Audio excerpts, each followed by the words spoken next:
नमस्कार मित्रांनो, आपण जात आहे आज संस्कार भारती रांगोळी वर्कशॉपला। तर रांगोळी शिबिर होतं चिखलदरा आणि सुशीलने मला मॅडमच्या घरी सोडून दिलं होतं। त्यानंतर मुकसदार मॅडम आणि आम्ही निघालो। त्यानंतर आम्हाला सोबत मिळाले राजाभाऊ धर्माधिकारी सर, त्यानंतर पैठणकर मॅडम, मुळे मॅडम आणि सिद्धिका, हे सर्व आपली टीम। आम्ही पोचलो चिखलदरामध्ये। हे होतं आमचं ठिकाण, ज्या ठिकाणी आम्ही रांगोळी शिबिर घेणार आहे हे ते ठिकाण। आम्ही हॉल उघडला होता आणि काही महिलांचे आगमन झाले होते आणि काही महिला यायच्या होत्या।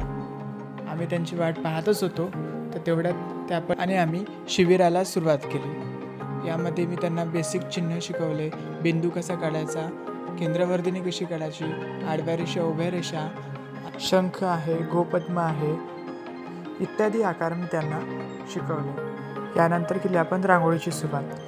आता त्यांना सर्वात प्रथम मी सांगितलं की रांगोळीचा गोल काढताना आपण गोल कशा पद्धतीने काढायचा।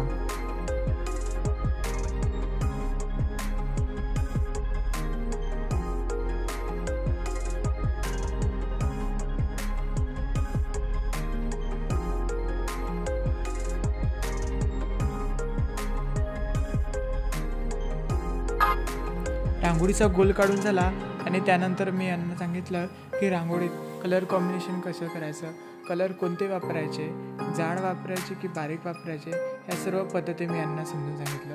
त्यानंतर आता दिवाळी सण हा येतच आहे, त्यानिमित्त मी यांना दीपावलीची रांगोळी कशी काढायची ते थोडक्यात सांगितलं आहे।